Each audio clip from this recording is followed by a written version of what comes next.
agradecer a oportunidade de estar aqui com vocês e gostaria de repetir o que eu falei lá fora, né? Eu estou num período assim, com as coisas minhas particulares, processo de trabalho bastante atribulada, e quando o André me fez o convite, eu aceitei porque eu reconheço que vocês no Nordeste estão fazendo um trabalho muito especial com a Akita. E dentro do que eu penso de ajudar a divulgar a raça, construir uma raça boa, dentro do melhor possível, dentro do padrão, dentro do que se espera, eu não poderia me omitir e não aceitar esse convite. Então aceito e para mim está sendo, volto a dizer, uma satisfação muito grande estar com vocês. Eu comecei em 90, 89, eu comecei a procurar um cachorro para criar, eu tinha plano de levar em exposição, tudo. E procurei um cachorro que fosse silencioso, que a minha preferência sempre foi ter os cachorros próximos a mim. Na época eu morava em São Paulo, um bairro residencial, como é hoje também em Curitiba, e sabia que eu não poderia ter uma criação de cachorros barulhentos. Aí comecei a estudar, olhar, e aí cheguei no Akita, um cachorro silencioso, de guarda, leal ao dono. E a partir daí, tudo se desenvolveu de forma muito boa. Foi a amizade com o cachorro, a oportunidade de já ter ido 4 vezes para o Japão por conta da raça Akita, o contato com os cachorros de lá, fazendo novos amigos no Brasil. É uma questão assim muito gratificante na minha vida. E apesar do peso, minha pressão está sempre em ordem, eu falo, meu remédio são os Akitas. Não tem peso chegar em casa, não tem o que substitua e ter o carinho deles. O que eu lamento é que nem sempre eu consigo dar para eles tudo o que eles merecem. Contando um pouquinho do início da minha história com a Akita, eu vou começar a trazer um breve histórico da raça Akita no Brasil. Em 1989, a raça Akita ainda não estava dividida. O Akita era único. Então, aquele tipo americano que se via junto com a Akita japonesa era o mesmo cachorro. Se tivesse em exposição, eles iam disputar entre si. O grupo 2, na época. E eram cachorros totalmente distintos. Aí, para definir entre o que era um cachorro mais atualizado do Akita, que depois a gente vai chegar lá na evolução, e o que era aqueles cachorros americanos, acabava sendo uma questão de gosto pessoal do juiz, porque não tinha um critério para chegar, esse é melhor nisso, esse é melhor naquilo. Até que em 2001, houve a cisão da raça, aí se definiu o Akita japonês e o Akita americano.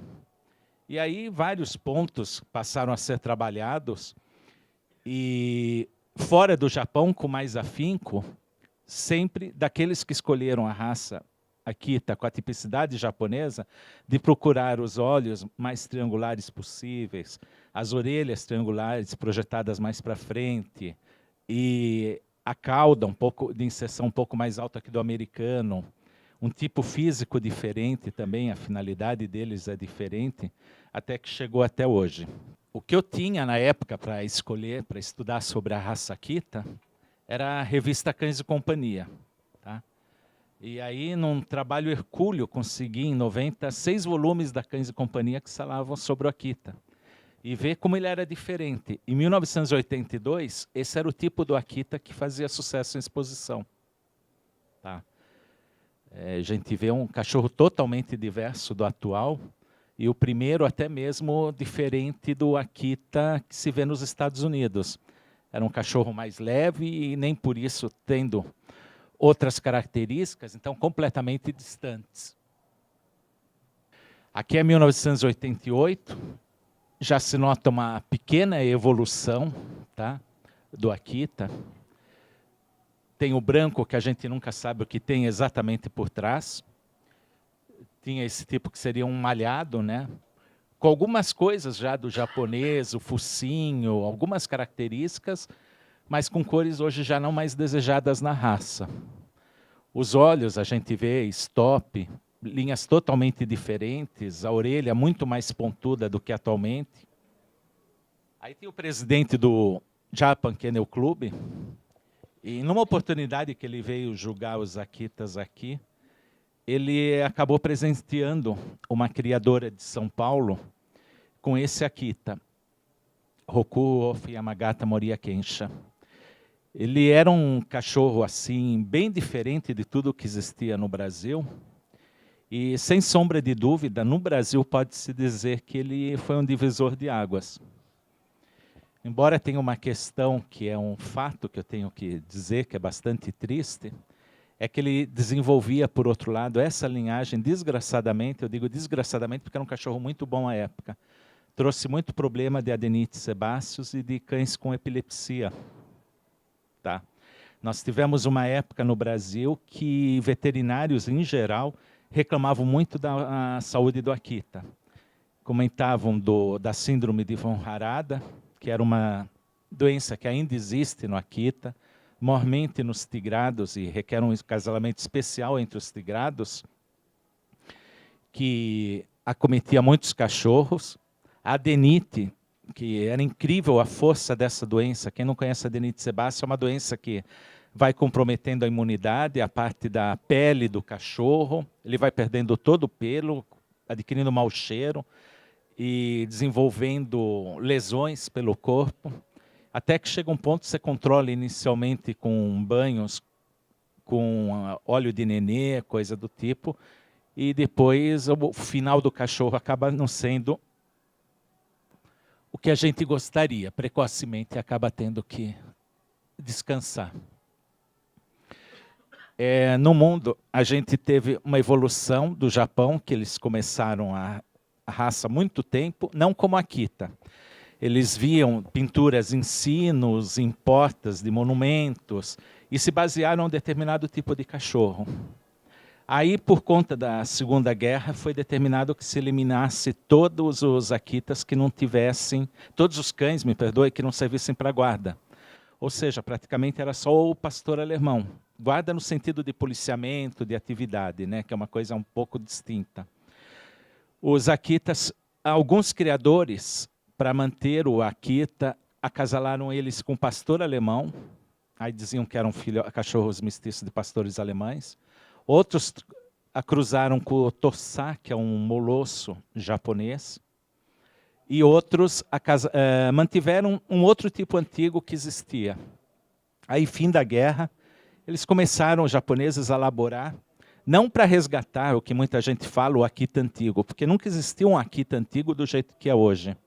Mas o cachorro, do jeito que eles viam, registrados em monumentos antigos, em peças antigas, que inspirou a raça Akita. E aí a gente teve toda uma evolução que veio até hoje. Você ia fazer alguma observação, Fernando? Não, eu estou apenas conversando, lembrando, se o Uragiro, ou seja, aquelas marcações obrigatórias e que consta no padrão do Akita, que Akita não é japonês, é o Akita. O outro é Akita americano. Então, o Akita americano eram cabeças pretas, basicamente, focinhos, enfim. Aí a minha pergunta a ele era se talvez essa obrigatoriedade do Uragiro também não foi um fator para que se pudesse dividir, separar e criar o Akita americano, já que era impossível você ter Uragiro em Akita americano, essa em Akita americano. Na realidade, dentro da evolução que o japonês vinha fazendo, o Akita no Japão ele já tinha o Uragiro há muito mais tempo do que aqui. Tá? Trouxe umas fotos aqui de Akitas desde 1970. Saiu um livro agora lá de Akiro, dos Akitas mais famosos que teve desde 1970. Então dá uma ideia para a gente acompanhar bem como foi a evolução. E na realidade, no Japão, muito antes já existia esse Uragiro. É que a gente estava com um padrão ainda confuso, porque não distinguia as raças uma das outras. O Akita no Japão não era como é hoje, vocês vão ver bastante diferente, só que já nos anos 80 já estava bem sedimentado a questão do Uragiro. Está aqui, isso daqui são Akitas de 1970, premiados no Japão. Então, aqui a gente tem o tigrado, muita gente fala que o tigrado não tem Uragiro, na realidade, quando você puxa essa parte do pelo para cima, você vê o fundo branco. E no tigrado é aceitado esse fundo branco como uragiro, porque muitas vezes visualizando você só vê às vezes até a botinha da patinha branca, né? Mas não, ele tem na realidade o pelo inverso. Esse já é um cachorro que lembraria as características atuais, já com o uragiro, a cauda branca. O uragiro chamam também de o branco inverso, que é o cachorro virado ao contrário com a parte inferior toda branca. Aqui é 72, aqui tem com a orelha bastante pontuda, orelha ainda relativamente não, até pequena demais pelo tamanho da cabeça. Aqui 74, ainda sem grandes mudanças.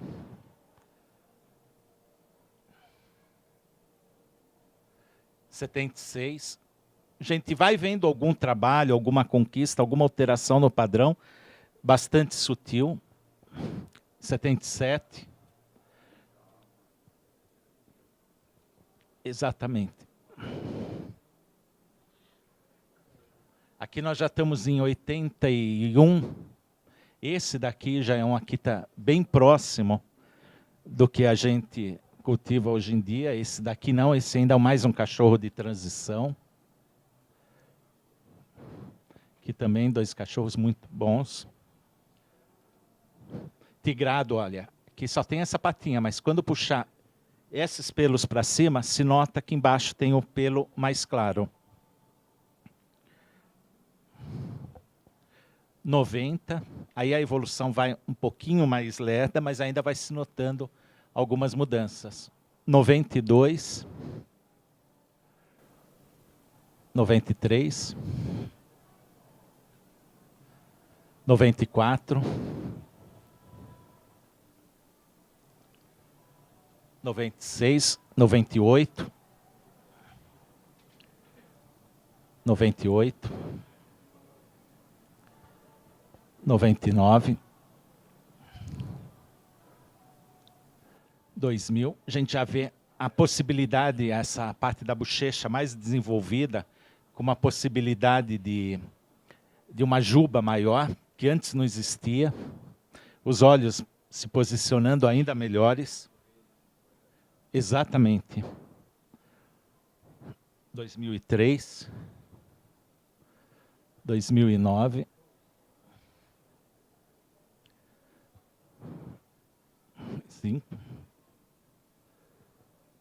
2007,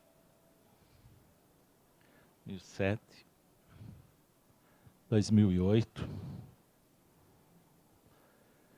2010.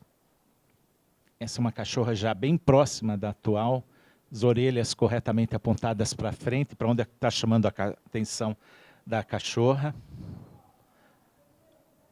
2010, 2011, aqui está a minha Luca, boa tarde. É a Luca.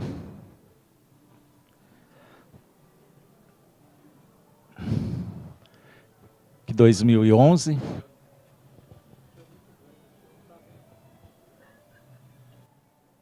(2012). Aqui a gente não vai ver grandes mudanças mais. 2013. As mudanças existem, mas são bem sutis. 2014. E aqui um cachorro que mudou a história da raça Akita. Eziundiu Gois Meia Kensha, que foi um cachorro do Shirai, foi ali que começou também toda a fama e todo o sucesso do trabalho dele, que dentro daquele modelo antigo que se existia, se chegou em 88 a esse cachorro. Então ele visivelmente estava muitos anos na frente. E hoje a gente pode dizer que dos cachorros atuais do Japão, se não todos, com certeza mais de 90% dos cachorros descendem desse exemplar. Um detalhe é que era um macho com 62 centímetros. Se houvesse uma preocupação muito grande com a altura, esse cachorro não teria contribuído tudo que contribuiu para a raça. Olha, o padrão do Akita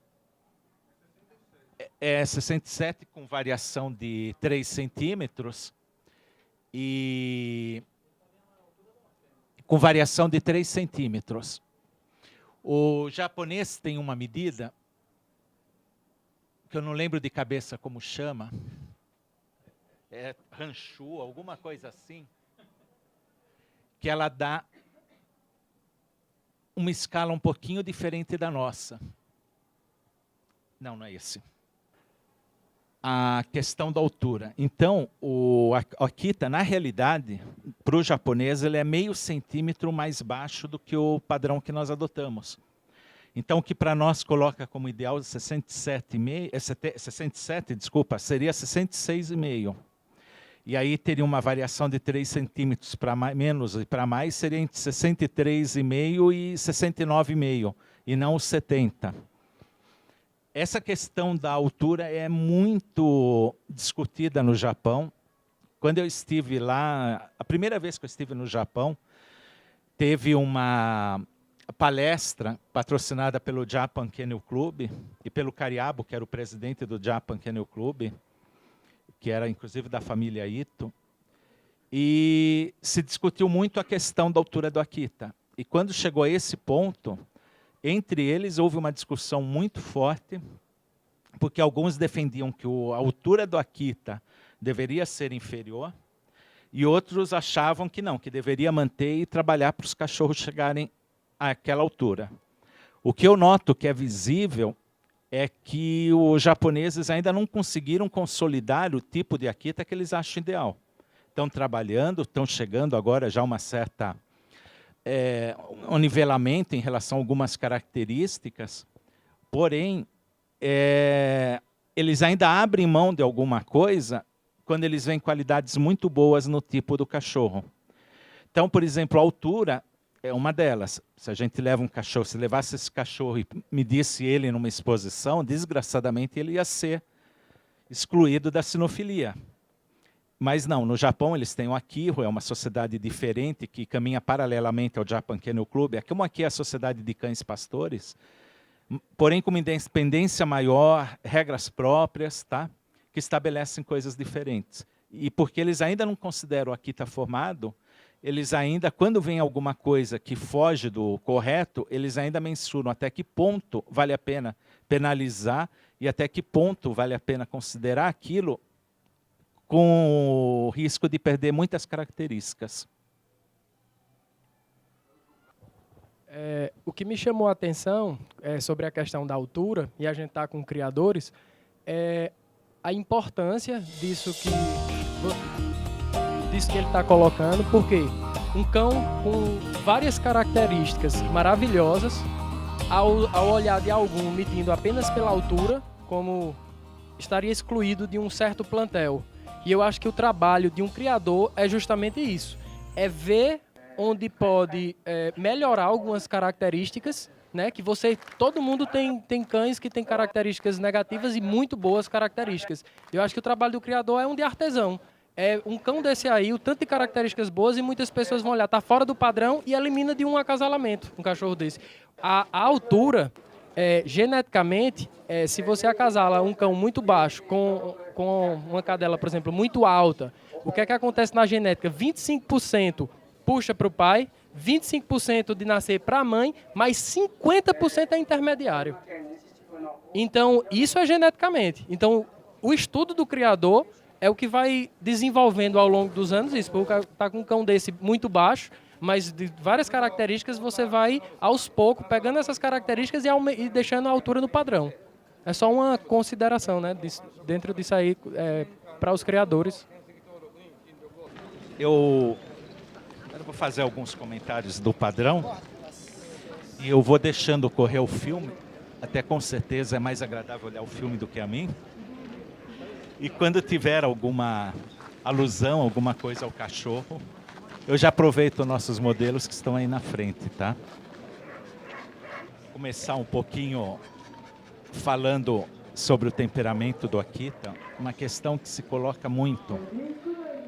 O Akita era um cão de guarda e agora é um cão de companhia. Como é que é isso? Se vocês falam com criadores japoneses, eles vão dizer que não. Que esperam que o Akita responda sim a defesa do dono e do território. O que ocorre é que no Japão, diferentemente do Brasil, eles não têm quase preocupação nenhuma com invasão de território. Então, quando eles fizeram a descrição da raça e colocaram que o Akita era um cão de companhia e não definiram como um cão de guarda, eles colocaram que o Akita não seria um cachorro que iria servir para atender o exército, não iria servir para ir atrás de drogas, que não é a característica do Akita, é outro tipo de cachorro que tem essa característica.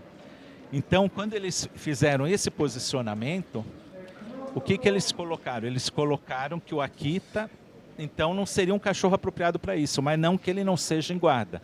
E isso, falando com os criadores atuais, todos são unânimes em dizer, não, na defesa do território e na defesa do dono, o Akita tem sim que ser um cachorro que responda à defesa. O que se espera do Akita é um comportamento calmo, fiel, dócil e receptivo para os da casa. Então não se espera que o Akita seja um cachorro que caminhe na rua demonstrando agressividade com todas as pessoas que passam. Não, ele vai estar dentro do dono. Se ele vir alguma ameaça ao dono, ele efetivamente vai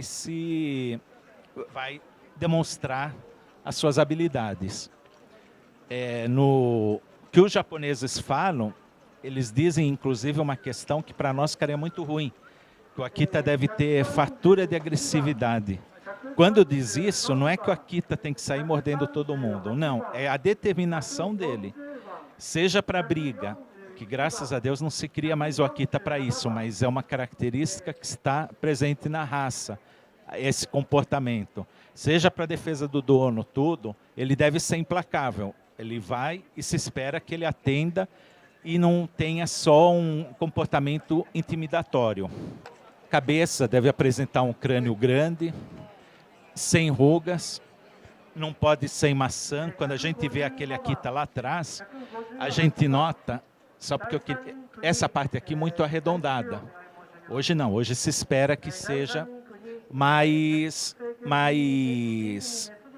chata, plana, tá? E de tal sorte que desça e tenha um stop pronunciado, não muito. Se o stop for muito pronunciado, vai dar ao cachorro um ar de cachorro ruim, agressivo.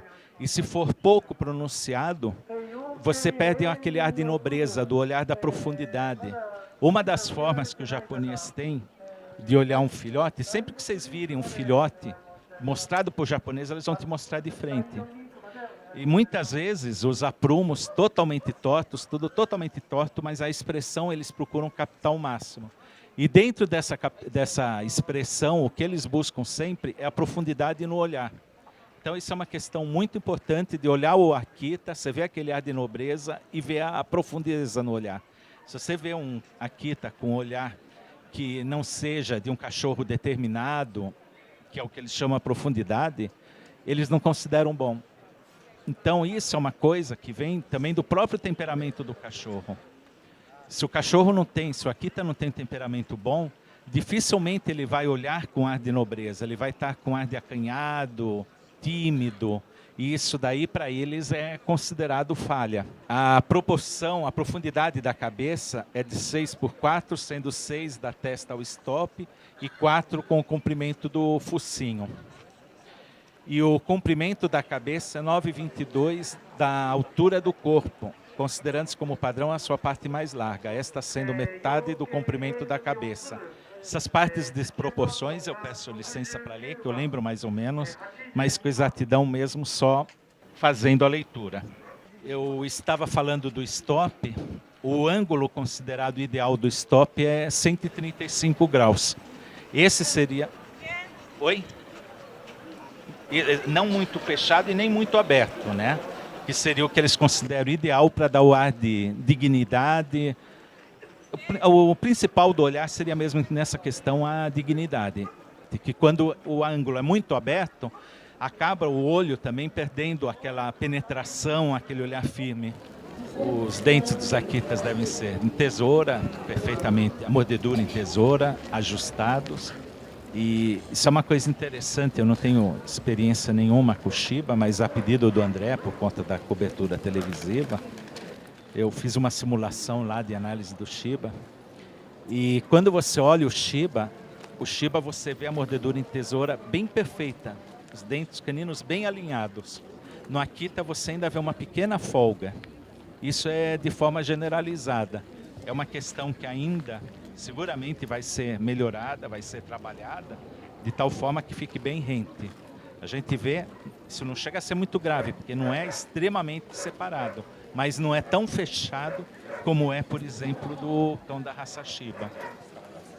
O que se espera do Akita, seja numa briga, seja num ataque, é que ele trave os dentes e não solte.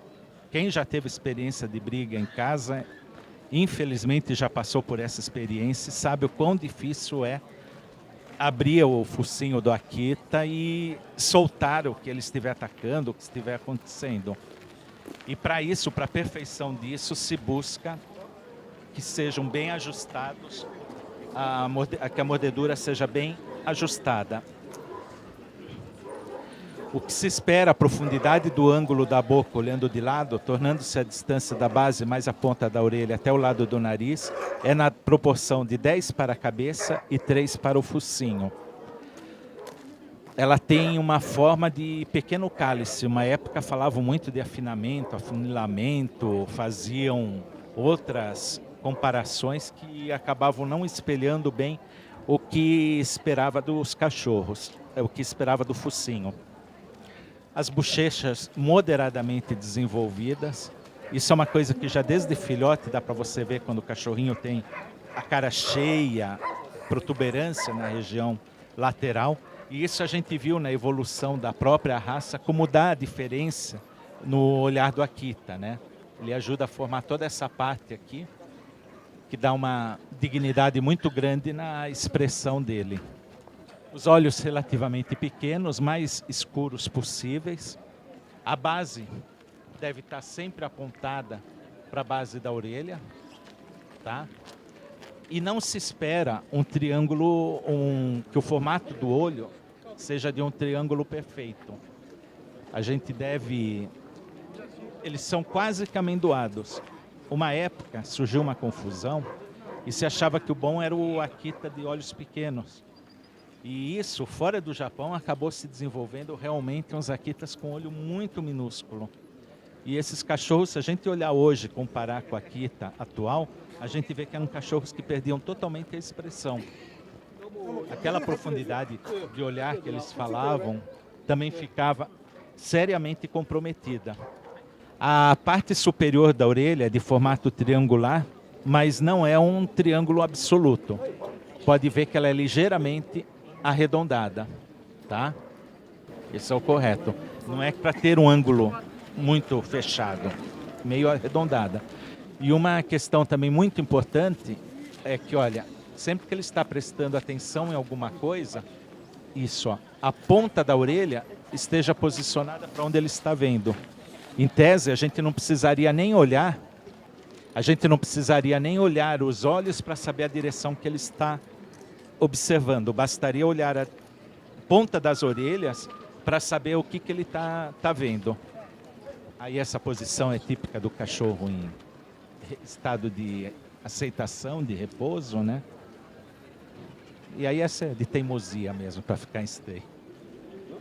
Não, e lá eles muito pouco põem mão no cachorro. Melhorou, mas eles quase não podem pôr a mão no cachorro.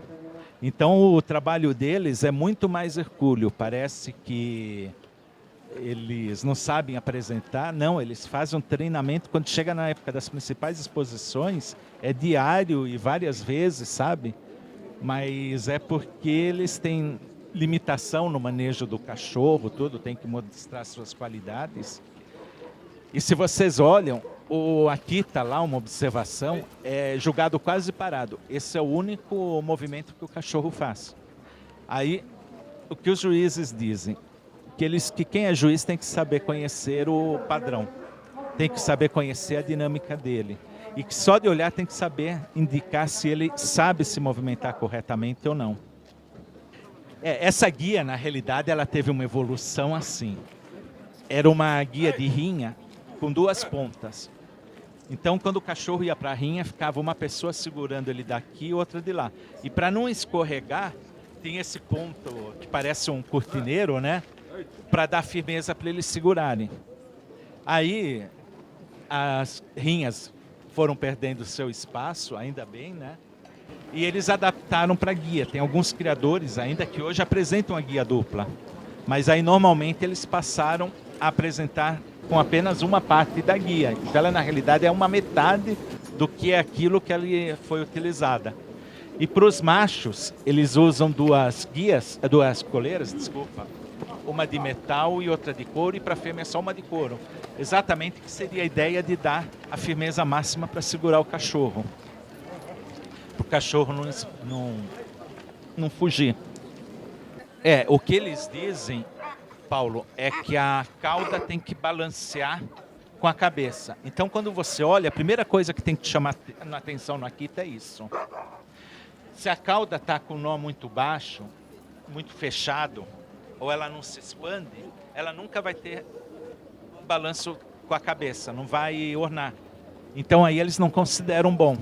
Então um ponto que eles sempre valorizam é isso, você ter isso daqui e isso daqui cheio. Um cacho de cauda, uma inserção alta, não é muito fechada, e com a cabeça grande, e que você olhe de um visual harmônico. Você vê a linha superior e vê essas 2 partes se balanceando.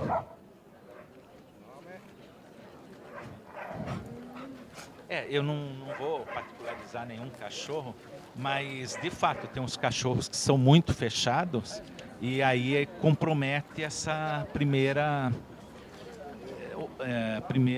impressão que você tem deles. Eu noto que nos tigrados é mais difícil você obter isso do que nos vermelhos.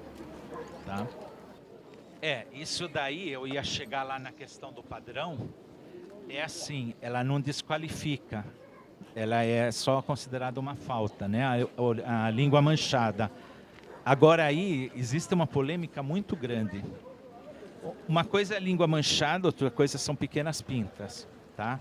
Uma língua com 50% de outra cor, seguramente é uma língua manchada. O que se sabe, se diz no Japão, o desenvolvimento mais acentuado do Akita foi de Tóquio para cima. Aí no sul, evidente que tem bons Akitas, mas esses Akitas migraram daquela região norte. Tá? É muito comum no Akita, normalmente da região norte, de origem daquela região, você vê a língua com algumas manchas. Tá? Eles não dizem, mas a minha opinião é de que houve sim mistura, provavelmente com o Chow-Chow. Isso é uma coisa que já se falou, depois diz que não trabalharam, mas ou se não foi o Chow, algum cachorro de língua manchada, deve ter contribuído sim na formação do Akita. Tá? Agora, isso não é considerado um problema tão sério, tá? Principalmente quando são só as pintas. Lá eles participam normalmente de exposição, são premiados, provavelmente perdem um pontinho, é até possível que perda, mas não que isso chegue a prejudicar o cachorro em pista. O pescoço deve ser grosso, musculoso, e eles batem muito no pescoço ser musculoso porque ele tem que sustentar uma cabeça relativamente forte. Aí quando se pensa na origem do Akita, se diz que ele não pode ser muito curto, senão o Akita perde a mobilidade. Então, é chato falar da rinha, mas é da onde eles trazem todos os conceitos do Akita. Se fosse um cão de rinha com pescoço muito curto, ele não conseguiria agilidade para se defender. Por outro lado, se ele tem um pescoço muito longo, a movimentação dele acaba não sendo muito firme e ele se tornaria um cachorro frágil, porque seria facilmente atacado por outro cão. Então se diz que o pescoço tem que ser musculoso e de tamanho médio, nem muito pequeno, nem muito longo. Agora a questão do tronco e o ventre. Por algum motivo, o padrão que a gente fala bem esgalgado. Mas o excesso de esgalgamento, na realidade, decorre ou do cachorro, que não tem um bom aproveitamento de alimentação, ou então mesmo de um problema da linha superior. E tem que ter o esgalgamento, sim, tem que ser visível para qualquer pessoa, mas não pode ser exagerado. Em relação ao peito, o que normalmente se diz é que ele deve descer a metade a profundidade do peito deve corresponder à metade da altura. Quando vocês olham o Akita, não chega a ser em triângulo, mas normalmente eles têm uma leve entrada, ó, aqui está bem visível, nessa região, tá? Se a gente considera dessa região, essa metade é uma coisa. Se a gente considera dessa, é outra coisa completamente diferente. Então hoje, os japoneses dizem que a altura de peito ideal, considerando a linha externa aqui mais baixa, é 55% da altura. Tá? Exatamente para dar um balanço por conta dessa parte do peito que é mais entrada. O diâmetro do peito deve estar na proporção de 100 por 44 com a altura. Então assim, um Akita de 66 centímetros e meio, que seria considerado a altura ideal, deve apresentar uma largura de peito de 29 centímetros. A cauda deve ser grossa, enrolada, e antigamente se permitia que ela desse várias voltas. Como vocês devem ter visto aqui, quase na totalidade dos Akitas de lá, ela já não dá mais tantas voltas, ela dá uma volta só e vem. A cauda do macho tende a ser um pouco mais firme, mais alta do que da fêmea, por dois motivos. Um é a própria bacia que da fêmea, por conta da possibilidade de gestação, é mais larga e, consequentemente, ela baixa um pouco a cauda. E outro é que o macho normalmente tem uma questão de alerta, de estar sempre mais alerta a algumas situações do que a fêmea. Então, por conta disso, ele acaba tendo a cauda posicionada um pouquinho mais forte, a inserção um pouquinho mais firme do que a dela, tá? Do que das fêmeas. Os tigrados é normal, seguramente não é o certo, mas acontece bastante, da inserção da cauda, exatamente, está um pouquinho mais para trás do que o desejado, já tem uma inserção boa. E por outro lado, embora uma inserção boa, esse nó aqui já está muito fechado. O ideal é um cachorro maravilhoso, mas o ideal seria que essa cauda fosse um pouco mais aberta. Por eles darem tanta assim, atenção e prioridade pela expressão, pela cabeça, eles relaxam em questão de aprumos? O aprumo não é o que o japonês coloca em primeiro lugar, com certeza, tá? Mas nem por isso eles deixam de desenvolver esse ponto. O Shirai, quando esteve no Brasil, Shirai, acho que quase todos devem saber, é o maior criador do Japão e é o percussor de todas as mudanças, tudo que tem no Japão. Quando ele esteve na minha casa, ele contou que os japoneses não se preocupavam nada com aprumos. Aí convidaram ele para ir na Europa, como eu convidei ele para vir aqui, para ver cachorros, e ele disse que só se preocupava com a Akita.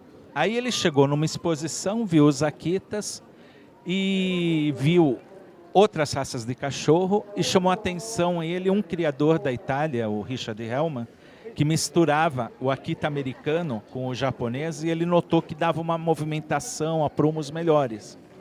Aí ele disse que chegou de volta para o Japão e o que ele colocou como meta naquele momento foi efetivamente dar uma qualidade maior nos aprumos. Os aprumos da frente dos cachorros japoneses são muito bons, é raro ter algum problema. Quando tem mesmo, não costuma ser algo que transmita eventualmente para filhotes, tá? E os posteriores, o que eu noto é que ultimamente melhoraram bastante. Isso daqui estava uma posição boa para mostrar. A jarrete, há algum tempo, ela tinha baixado muito, tá? A minha pergunta já seria sobre o joelho. Sim, sobre o joelho. Joelho. Se nas fêmeas há maior presença de joelho do que nos machos. Porque eu noto, não sei nem dizer direito, que aí é mais um problema visual, compreendeu?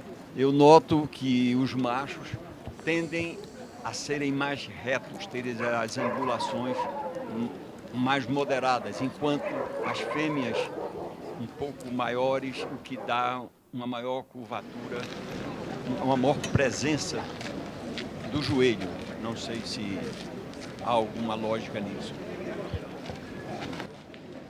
Eu não sei qual seria o motivo disso, é difícil vislumbrar, mas de fato o macho costuma ter uma angulação mais reta, menos angulado.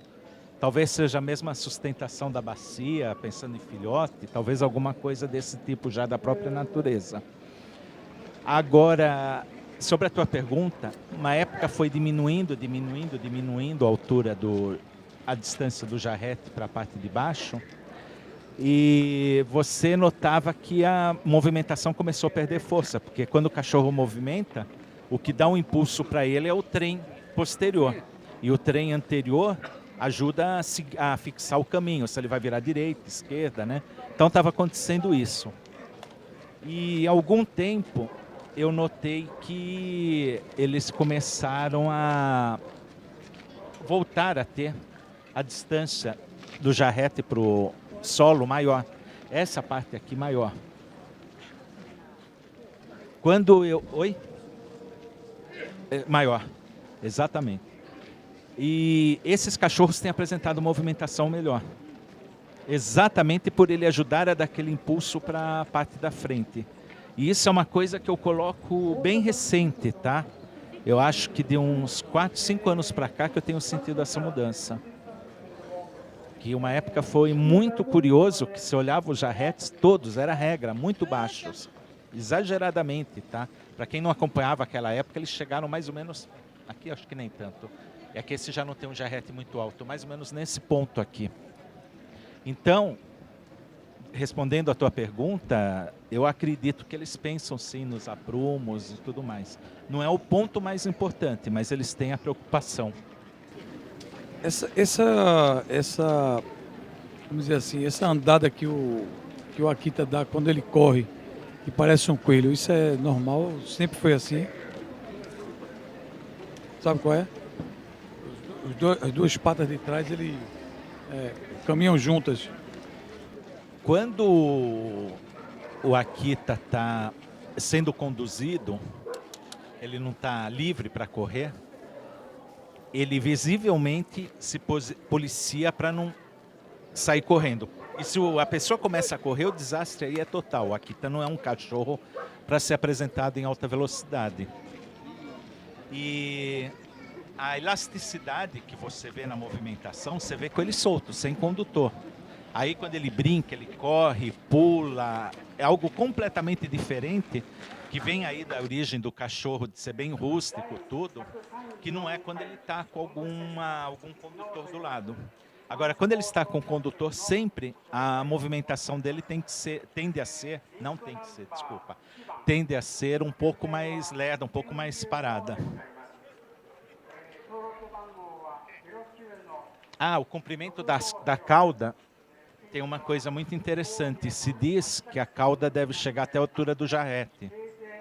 Só que como a gente está falando agora, nós temos casos que a cauda jarrete, vem até aqui, outros que a jarrete vem até aqui. E aí como é que mede a cauda?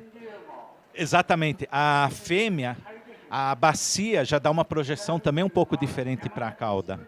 Então o que se diz no Japão é que a cauda estendida tem que ser 2/3 da altura do cachorro, tá? Então, 2/3 da altura. E da fêmea, um pouquinho menos. Aqui, acho que ela nem chegaria, chegaria mais ou menos aqui mesmo. Esse chegaria. Agora, aqueles de jarrete mais baixa, que de jeito nenhum é o defeito dentro do padrão, evidentemente que a cauda estaria mais alta. Mas não é que a cauda está com problema porque não chegou no jarrete. Uma coisa no desenvolvimento não tem nada a ver com a outra. É porque o padrão estabeleceu dentro de algo que estava determinado em certo momento, tá? E que hoje mudou. Esse daqui, seguramente, a cauda não vai chegar até o jarrete. Seria uma cauda muito estranha se ela tivesse esse comprimento até o jarrete. Então, o que se diz é a cauda ser 2/3 da altura do cachorro. Os membros anteriores, se deseja sim que eles estejam devidamente aprumados. E para a movimentação ideal do Akita, se estabelece que os cotovelos devem movimentar aqui de 10 a 15 graus. Mas isso é como nosso amigo Fernando falou, é impossível. Imagina o criador começar a medir para estabelecer, né? A pergunta é se existe uma linhagem mais agressiva do que a outra no Akita. Os tigrados são sim mais agressivos, tá? E normalmente isso é uma herança genética já deles, e é um gene combinado, né, que se fala. E sempre não, mas normalmente o tigrado ele é mais afetuoso ao dono, ele é mais de um dono só, ele tem uma dificuldade maior a se adaptar no novo lar e ele é mais bravo, tanto com outros cães como com pessoas. E longe da tua pergunta, e a própria estrutura do cachorro impressiona mais, né? Eu vi uma cena aí que me chamou a atenção, de colocar um cão de frente ao outro. Isso é um defeito para a questão de desempate, de colocar um Akita de frente ao outro no Japão. É dúvida de temperamento, tá? Pode até ter sido usado pelo juiz como um critério de desempate, mas é em relação ao temperamento que se vê. O Akita não deve de jeito nenhum recuar, tá? E quando você coloca um Akita de frente para outro, pelo estado de alerta dele, normalmente você vai chegar ao auge do stay dele, porque a cauda vai se posicionar de forma mais alerta, vai ter um posicionamento melhor pelo alerta do cachorro, a orelha vai estar corretamente posicionada, a profundidade do olhar vai ser muito mais visível. O latido não, tá? Agora o olhar pode ser, você vê esse cachorro está em posição, entre aspas, de ataque ou de defesa, né?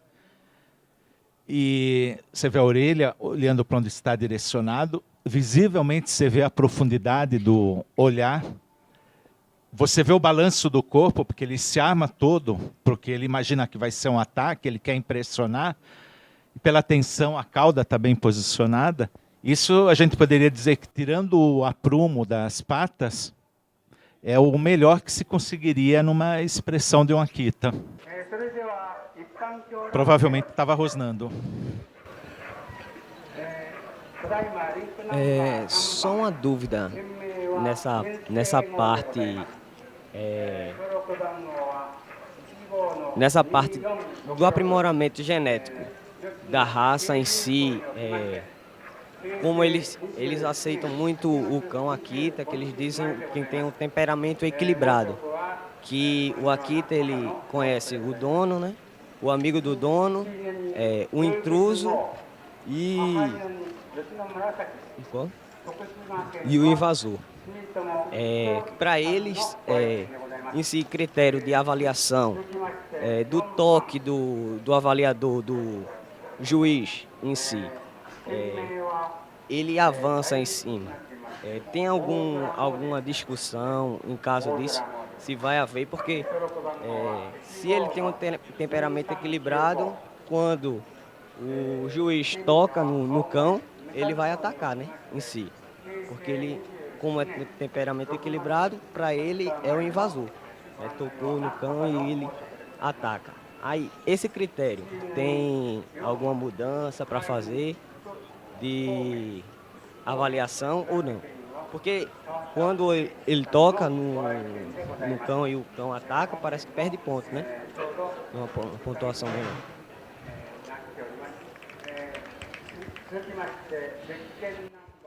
No Brasil, provavelmente o Fernando pode até me complementar, a grande parte dos árbitros penalizam, tá? Isso estaria mais ligado a uma questão da FCI, da linha que já vem lá, tudo de não estar devidamente preparado para a exposição. E o handler está lá para preparar, para buscar a melhor harmonia possível na apresentação, que inclui isso do cachorro ser tocado. No Japão, eles não são penalizados, tá? É muito comum o juiz mexer e o cachorro ter um impulso, e isso não gera qualquer punição. Então, para eles, dentro de Akita, bem entendido, já está falando do Akita, não Akita em exposição, da CBKC, da FCI.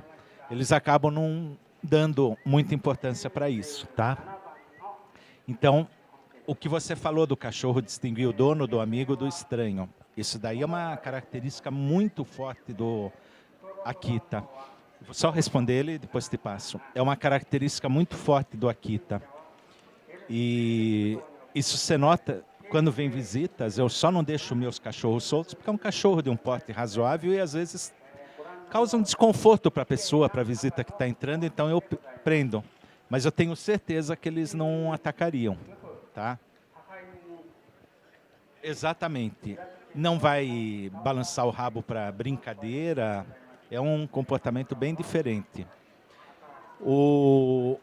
Em relação a crianças, eu acho o Akita um cachorro fantástico, porque ele aceita bem, gosta. Ele não é um cachorro estabanado, portanto, nem nas brincadeiras ele machuca a criança. E quando ele não está contente com uma reação, ele sai do lugar. Aí, ainda na tua questão, que eu noto, tenho 2 filhas, hoje já uma com 24, outra com quase 22, é que quando elas eram crianças, os Akitas aceitavam bem as amigas delas. Então, claro que a gente tinha uma certa vigilância, tudo, né?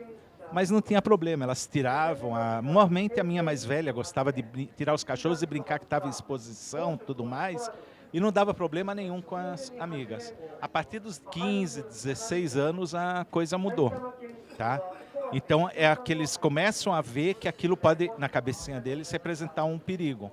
Então eles já querem aquele distanciamento de um estranho, não quer mais a liberdade de uma criança podendo brincar, podendo tocar, tudo mais.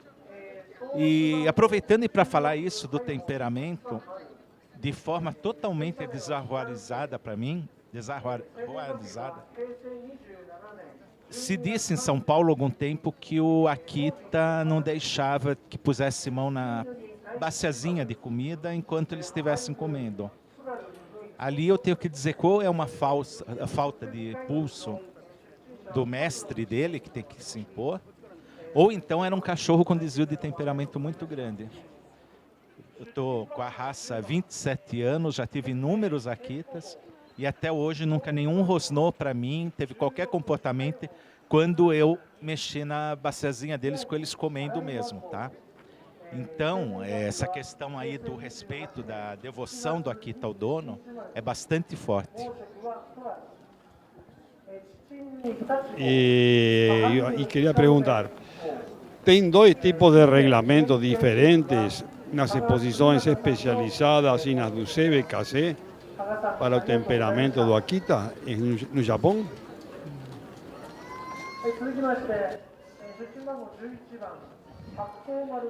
Eu vi uma exposição lá do Japan Kennel Club, foi a primeira vez que eu fui para o Japão, mas ali foi aquele evento que eu noticiei de início, conjunto feito com o Cariabo, que era o presidente do Kennel de lá, e eu vi o mesmo tipo de apresentação do que em Akita, com uma diferença em relação à movimentação.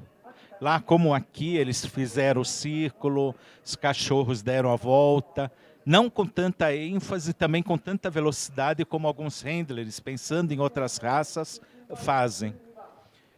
Mas basicamente isso, o resto foi tudo bastante parecido, eles também não tocam os cachorros. Parece que essa é uma discussão, inclusive, grande, né, Fernando, e mesmo você com a tua experiência, que tem na própria FCI em relação a permitir ou não. Mas, basicamente, não é porque é uma especializada e outro não. Não, é que dentro de um clube é de uma forma e de outro não. Que nem o pastor alemão, que tem o duplo handler, que é um cachorro correndo e o outro lá atrás com um coelhinho, com binchinho, com panelinha de comida correndo. E isso no CBKC não seria admitido.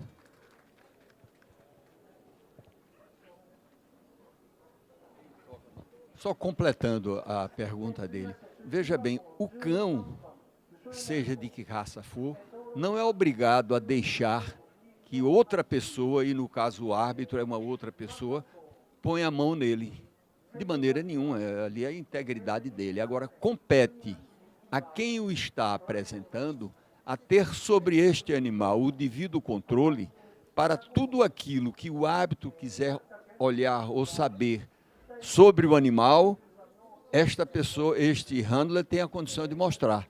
Porque já acontece, tem casos que eu chego e olhar, me mostra a mordedura do cão. Aí o handler fica um pouco agoniado, deixa eu olhar porque eu não estou muito acostumado com esse animal. Compreendeu? Então, o importante é isso. É também quem está apresentando ter o comando sobre o cão de poder mostrar tudo aquilo que o árbitro solicita. Então, o árbitro não vai tocar no cão de maneira nenhuma, não precisa. Compreendeu? Não é... Agora, é claro, o árbitro está ali parado, eu já fui mordido por cão, o árbitro está ali parado, sem mais nem menos o cão tem um temperamento aí completamente e parte em cima, não, aí é diferente, compreendeu? Porque ele não foi agredido, ele não foi, basicamente. Ô Maurício, ainda sobre temperamento, com relação à criação, entre os animais, sem humano, fêmeas e machos, eles criados desde pequeno, se conhecendo desde pequeno. A relação das fêmeas juntas. O que eu observo assim, fêmea com fêmea é possível deixar junto até uma ter filhote, tá? Depois que tem a filhote, ela desenvolve um outro tipo de instinto de guarda da ninhada, da matilha, preservação, que antes de parir ela não tinha preocupação, e aí depois juntar novamente com uma cadela que foi criada junto é muito difícil. Em dezembro do ano retrasado, eu trouxe 2 fêmeas e ficaram juntas até quase 1 ano e meio de idade. Tá? Fêmea com macho, a convivência é possível sim. Eventualmente pode dar uma briga que eles devem te obedecer e não ser preciso a tua intervenção para separar. Fêmea com fêmea, em algumas circunstâncias, que não seja comendo, uma série de coisas, você de repente até pode soltar junto. E também uma briga que, com alguma intervenção, você até pode conseguir parar sem necessidade de intervir fisicamente. Macho com macho, impossível. Há alguns anos me vieram com um questionamento se castrasse o macho. Sabidamente, quando você castra o macho, você tira alguma coisa do comportamento dele, ele se torna normalmente um cachorro mais calmo. Isso mais calmo, que eu já vi cachorro castrado que continuou com o mesmo comportamento que antes. Mas isso eu já não teria como dizer. Tem um criador de São Paulo que diz que isso é a solução para quem quer ter 2 machos. Sinceramente, eu recebo isso com reserva, eu não sei se aí não é o objetivo de efetivamente vender os cachorros, tá? Eu não me sentiria confortável jamais em 2 machos juntos. O motivo de eu ter adquirido o meu cão não foi para procriar, foi mais para companhia, para ser parte da minha família. Então, assim, muitos vão estranhar a minha pergunta, porque a maioria aqui é criador, tem canil e tal. Meu Akita tem 7 meses. E, assim, eu me preocupei, porque eu li um pouco antes, em socializar ele com pessoas, com ambientes e tal. Então, com pessoas e estranhos, inclusive, se eu estiver presente, ele é bem tranquilo. E com cães fêmeas também. Mas com macho ele não aceita. Então, já que você falou nessa questão da castração, eu gostaria de saber se, mesmo tendo, se eu castrá-lo logo cedo, ele começou a levantar a patinha para marcar território há poucas semanas. E se eu conseguiria reverter isso um pouco, porque às vezes eu preciso deixar em hotelzinho, e isso é complicado quando ele é arisco com outros cães machos. E eu já presenciei, inclusive, de um filhote também de outra raça, labrador, que é super fofo, bem mansinho, bem dócil. E ele, mesmo tendo sido submisso, ele quis brigar com ele. Então, eu queria saber se existe algo que eu possa fazer para amenizar, se a castração seria uma solução, no meu caso, ou se, independente disso, não vai resolver porque é intrínseco da raça. O que é que você opina a respeito? O hábito de urinar. O hábito de urinar é marcação de território, é de macho de qualquer cachorro, é da espécie canina, tá? Se antes de você castrar, se antes dele levantar a patinha você castrar, dizem que resolve. Depois é muito difícil. Nós temos um Spitz japonês castrado. Foi o único cachorro que avançou num pedreiro. E é castrado.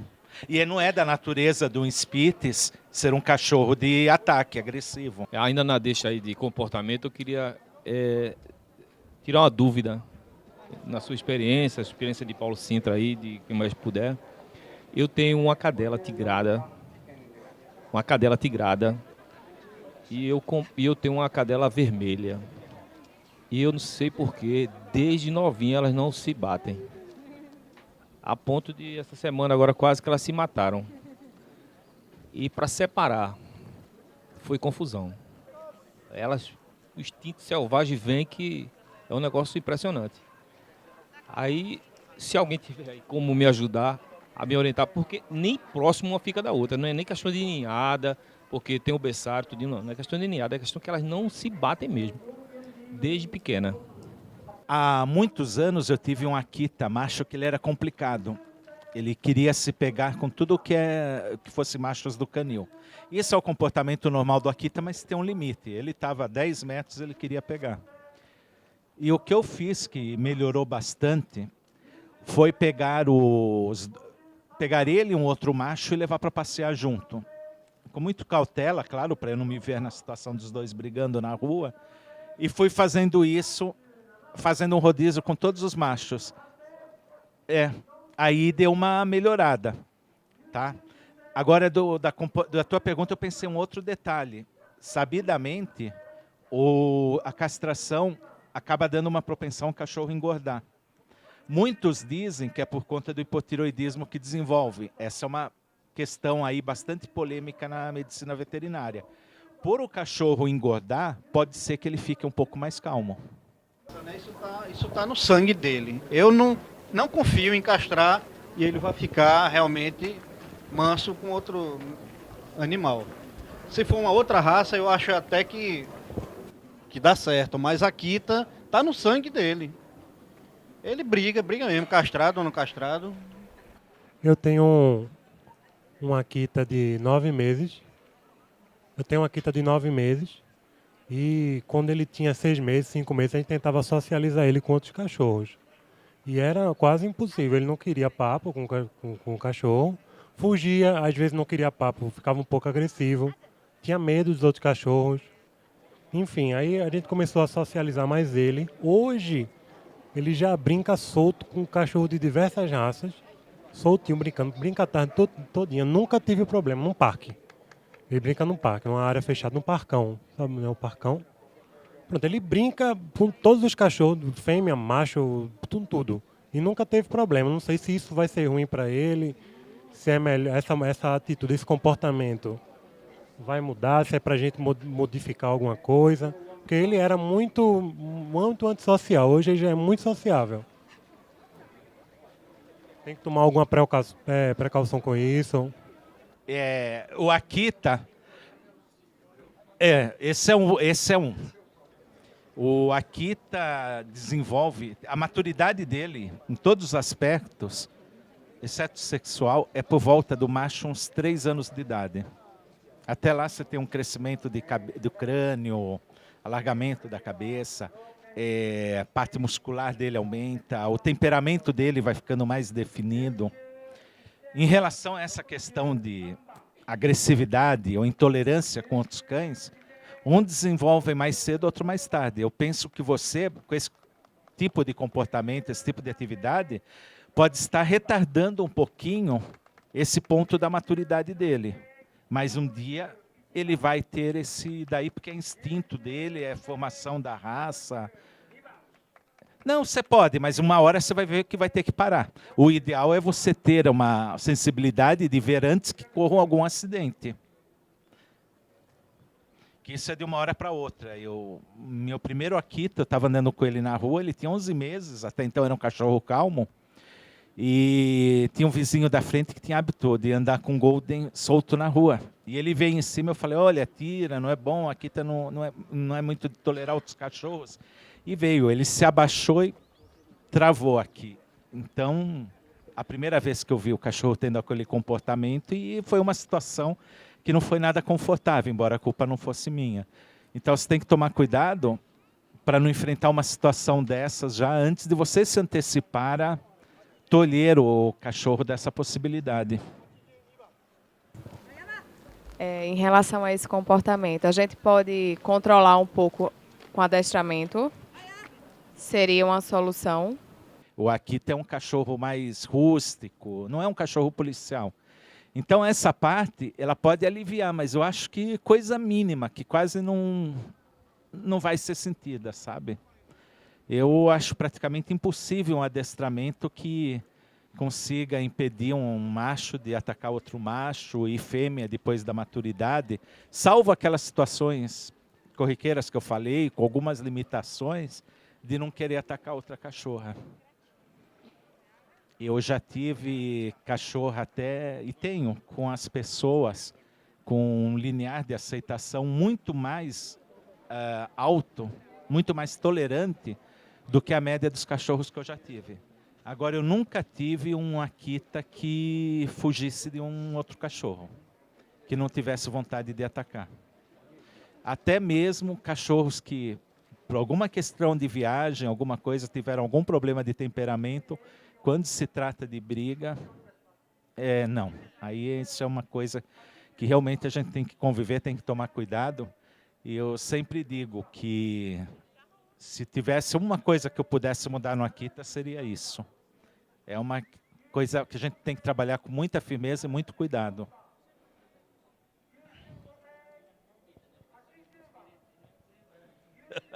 Não, mas tem que falar a verdade. Você sabe que quando me perguntam de filhote, eu falo da mesma forma a verdade.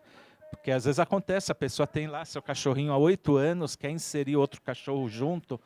É uma questão de responsabilidade da gente falar o que é.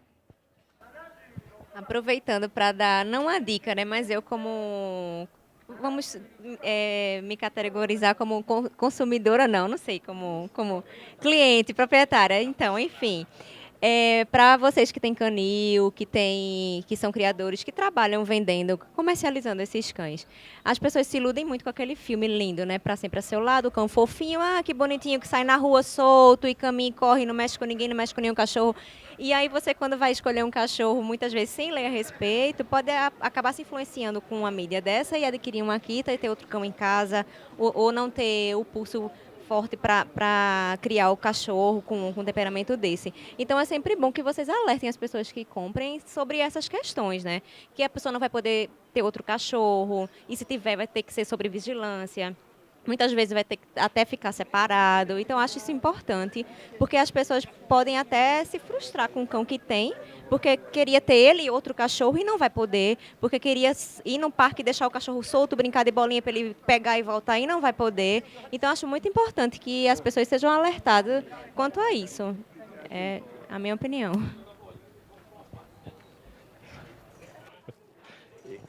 Eu só tive um que fazia isso de voltar com a bolinha. Não é muito da natureza do Akita. Não, de chegar e devolver mesmo, era o Kaito, foi o único que eu tive assim. Em relação a isso que você falou, é sério mesmo, e me preocupa que tem gente em São Paulo dizendo diferente, sabe? E aí é o que eu defino, o comerciante do criador. O criador, você está preocupado na evolução da raça, na melhora, e de que aquele cachorro que você está vendendo para alguém, ele esteja em um bom lar, sendo bem tratado, e que também se adeque ao que a pessoa quer. Agora, infelizmente, existem comerciantes, eu não vou particularizar para não ser antiético, que querem vender o cachorro, então aí realmente falam tudo o que a pessoa quer ouvir. É muito fácil quando a pessoa está animada, né? E chega para querer comprar um filhote, é assim, é assim mesmo, é assim não, é mesmo assim. E começar a incentivar tudo que a pessoa fala, a pessoa está volúvel pela emoção e acaba comprando, né? Então isso é uma questão que a gente tem que cuidar mesmo. E assim como eu já deixei de vender um macho para um senhor de Goiás, que ele teimava comigo que ele ia criar 2 machos juntos.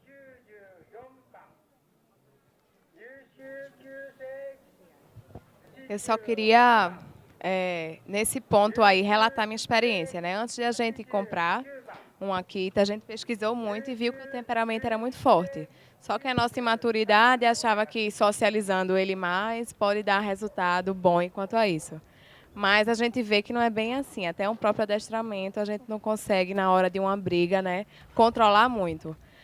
E em relação aos criadores, realmente a gente pesquisou muitos canis e praticamente todos dizem que um cão super tranquilo, sociável, então você pode conviver com outros cães normalmente. E aí eu estou vendo que pela experiência dele não é bem assim. E eu gostaria que, na verdade, eles fossem um pouco mais reais. Porque o que eu vejo não é isso. Não é super tranquilo, dá certo você socializando, eles se dão bem.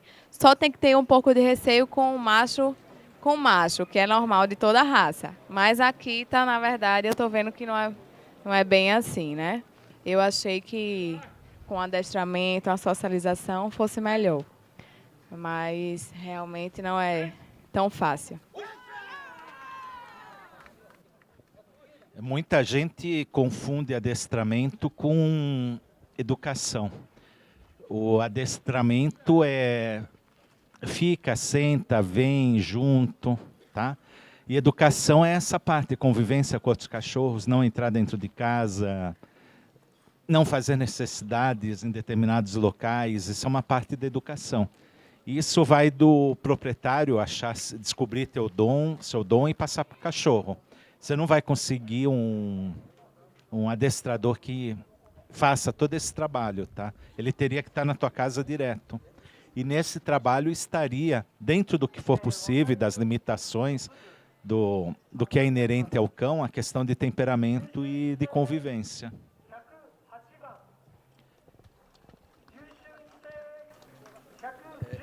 Eu vejo o seguinte, se você tem, quer dizer, conviver cães do mesmo sexo junto, ou fêmeas ou machos, terão que ser de infância, de pequenininho.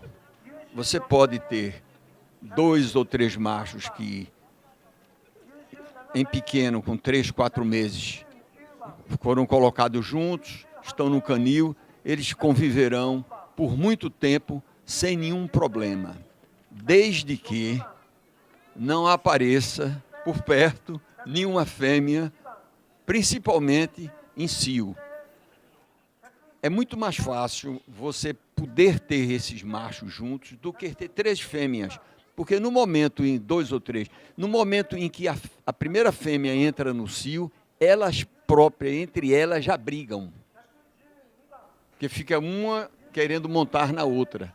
Elas próprias já brigam. Enquanto que, no caso dos machos, é muito mais fácil você mantê-los, porque tem pessoas que querem ter 2, 3, 4 cães, mas não querem ter de machos e fêmeas, querem ter só macho para tomar conta do seu terreno, enfim. Agora, também se você pegar um macho desse, por mais amigo que ele seja, você leva ele para fazer uma cobertura fora, quando ele voltar, ele já poderá ter problema com os outros. O que significa que a fêmea ainda tem um comando muito grande sobre esse temperamento dos cães, essa amabilidade, enfim.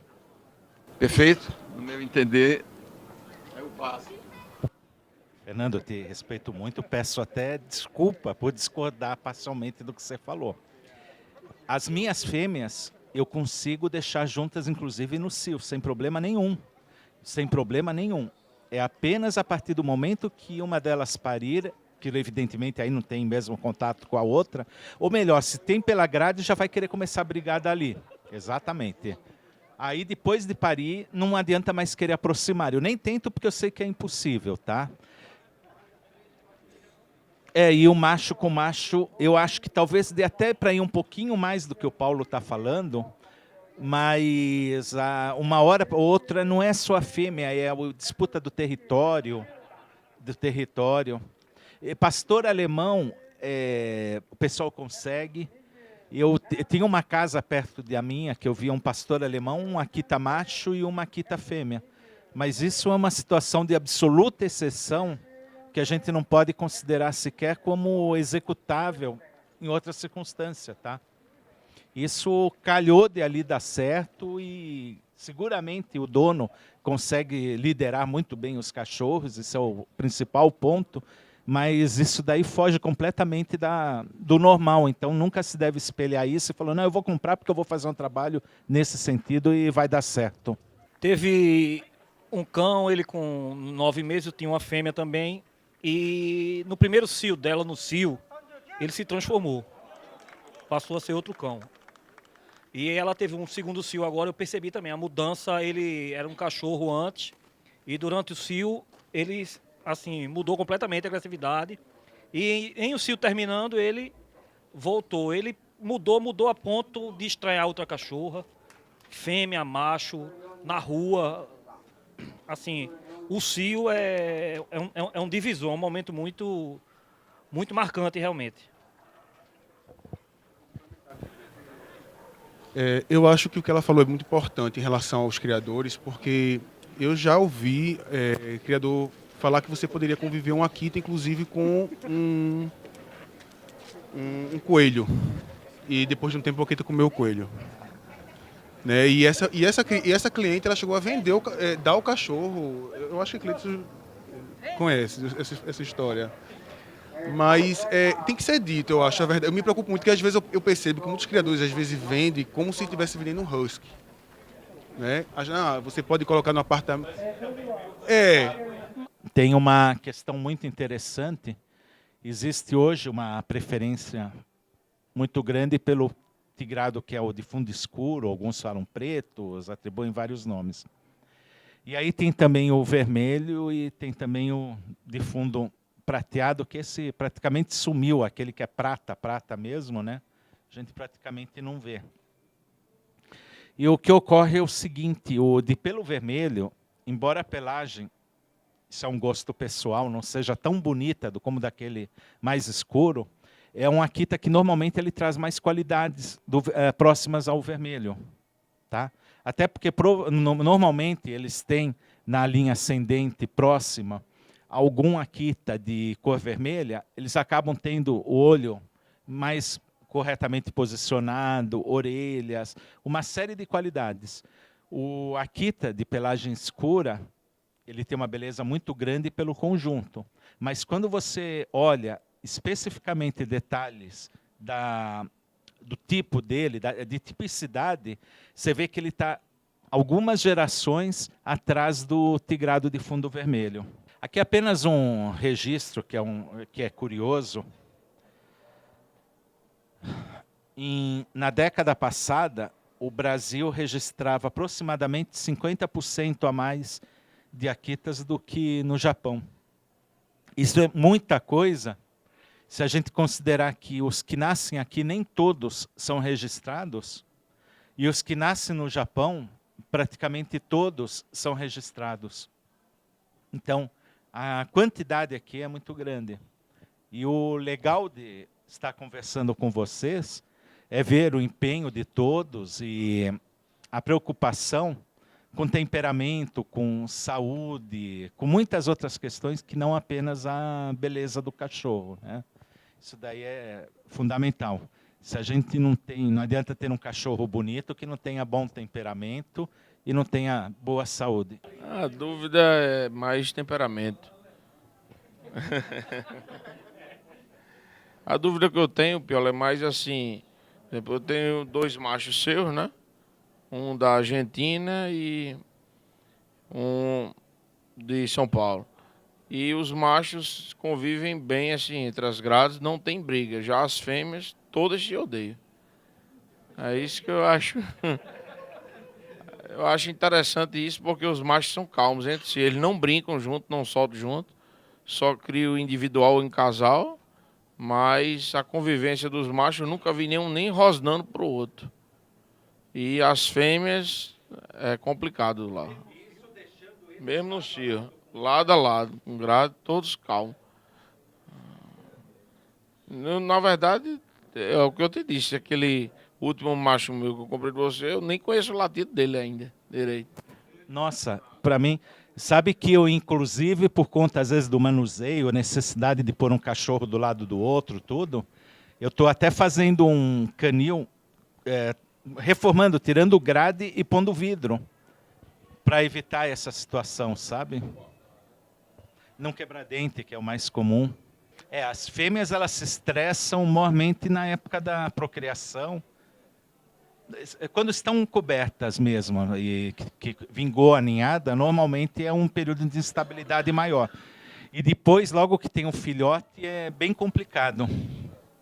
As minhas eu tenho que deixar enclausuradas porque é complicado. Em outras tem raças em que basta o cio aparecer e já começa a desavença. Eu teria ainda um montão de questões para falar sobre proporção dos cachorros, etc. e tal, mas como disse o Fernando, isso daí é uma coisa que seguramente ninguém vai ficar medindo e ninguém vai ficar notando eu falando. E se alguém, por curiosidade, uma curiosidade científica, quiser, depois me manda um e-mail que eu, com todo prazer, mando todas as proporções do Akita, tá? Só destaquei aquelas mais importantes em relação a alguns detalhes de que se medem, porque não são tão pragmáticas e tão faladas como a questão da profundidade do peito, porque se diz um pouco mais ao comprimento da cauda, né? E dentro desse bate-papo que a gente tinha, espero ter atendido às expectativas de vocês, ter ajudado minimamente, e se de tudo que eu falei, uma única frase foi aproveitada por vocês, eu acho que já valeu a pena. Foi um prazer muito grande. E antes de dar por encerrado, e é o André que vai fazer isso, porque ele é anfitrião, queria deixar liberdade aí para vocês fazerem qualquer outra pergunta aí, eventualmente algo que não foi tratado aí sobre nosso bate-papo. É porque também eu queria ver também o pessoal se movimentar. Na verdade, não é nenhuma pergunta, é mais uma solicitação, aproveitar o momento em que, já que você está dando esse suporte ao Nordeste, né?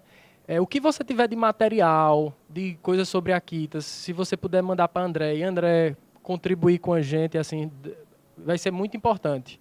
Porque eu acho que aqui todo mundo sai de um dia assim de folga, de trabalho, e está aqui é porque o pessoal está engajado mesmo, e eu acho que quer crescer, quer desenvolver, e às vezes o que falta é essa orientação. E o que você puder de material mandar para o André mandar para a gente, acho que é muito importante. Eu tinha um livro do Japan Kennel Club, que inclusive pirateei ele pelo WhatsApp, né? Mas ele é bem superficial. Ele não se aprofunda muito, não.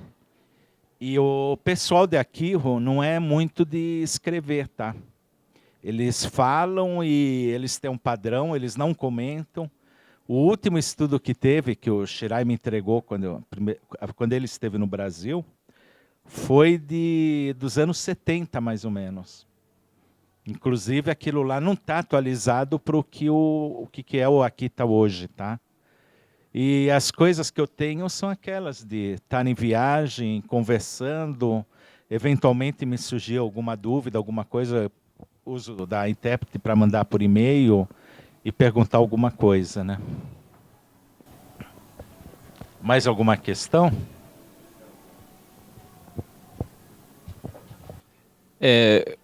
Já morei um tempo em São Paulo, sei que o clima lá é favorável, né? É justamente desse problema do clima que eu queria te falar. No Paraná, um Akita está fazendo aquela muda de pelo durante o ano e quantas vezes? Porque a gente aqui no Nordeste, principalmente a área onde eu moro, ali em Piedade, 3 vezes ao ano. 2 vezes. Nós tivemos um ano muito quente, eu acho que há uns 3 anos e meio, 4 anos, que alguns cães fizeram uma muda a mais. Agora, normalmente é 2 vezes. O desafio, talvez o Nordeste aqui seja a parte do mundo mais quente que está se dedicando ao Akita. É um desafio muito grande. Novamente agradecer a oportunidade de estar aqui e uma questão assim que eu coloco. Comecei a criar em 90, aí tinha uma turma engajada aí na criação, Aí houve ainda quando eu estava em São Paulo, uma racha muito grande de criadores, por conta até de problemas familiares, que não vem ao caso mencionar. E São Paulo nunca mais foi o expoente do que foi aquela época em relação à raça Akita. Pelo tamanho, pela população de São Paulo, vocês vão ver que é um número, e pela população oriental principalmente, que é um número muito reduzido de criadores. Depois, no Sul, nós também tivemos problema de criadores que acabaram tendo problemas, e aquilo que tem que ser para uma distração, para se divertir, acaba sendo motivo de batalhas, inclusive judiciais. E o Nordeste, vocês estão hoje com, em termos numéricos, dedicação, atenção, seguramente a maior força hoje da raça Akita no Brasil. Agora, o que eu deixo de mensagem para vocês é que vocês estejam unidos. E é evidente que vocês vão ter aí rixas de exposição, um achar que foi preterido por um cão melhor do que o outro. Porém, nunca deixem de se organizar, de estarem juntos, de ter uma relação minimamente de respeito, se não puder ser de amizade, porque senão o mal vai ser para a própria raça, sabe? E um hobby maravilhoso que todos vocês podem ter, vocês vão acabar deixando de usufruir. Então, isso é uma mensagem assim, muito importante que eu deixo, e que vocês procurem sempre superar essas dificuldades pessoais que surgem, é inerente ao ser humano, tá? Para a gente poder viver bem e ter uma raça Akita boa. E aí eu deixo duas mensagens que eu recebi de criadores do Japão. Uma é do Sr. Tojo, ele está hoje com 97 anos e criando. Ele me falou que na minha vida eu procurasse fazer só mais um criador. Tá? Então isso seria legal se cada um de vocês procurasse fazer mais um criador. E a outra que foi do Shirai, que eu passei a ter como lema, que ele disse o seguinte: eu já tive muitos cães bons, mas aquilo já passou. Quando eu estou criando, eu penso em fazer a próxima geração melhor do que a anterior, senão não vale a pena eu criar, eu fico no que eu tinha. É isso, obrigado pela atenção e desculpa alguma coisa.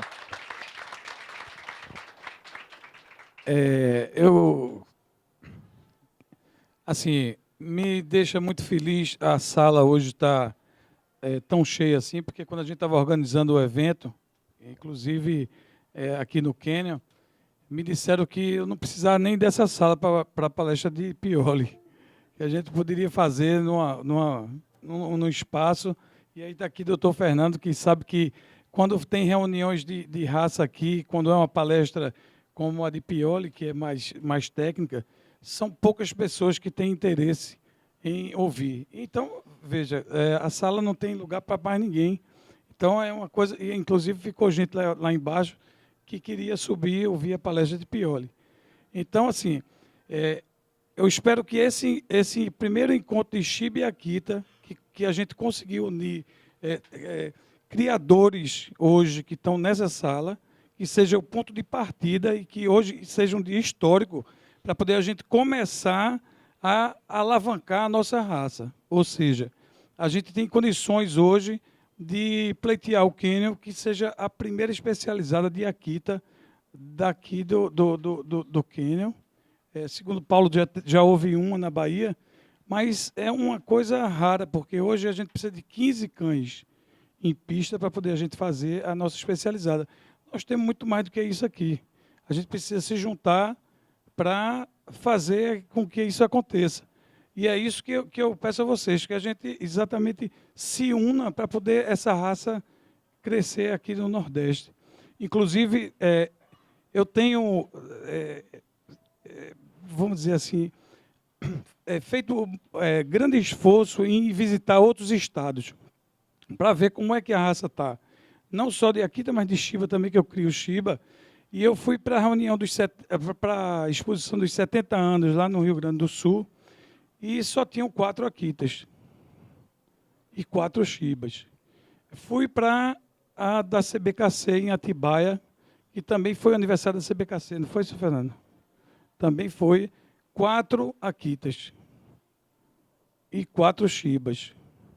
Ou seja, nós aqui temos em pista, quando tem exposição aqui em Recife, 6, 7, 8 Akitas. Ou seja, nós estamos em maior número, nós estamos se apaixonando de verdade pela raça Akita, e eu espero que hoje seja esse dia que a gente dê o pontapé inicial para fazer essa especializada, certo? E, no mais, eu queria agradecer a Pioli, em nome de todos nós, de ter aceito o convite para poder fazer esse dia aqui tão bacana e essa palestra tão primorosa. Um abraço a todos, obrigado.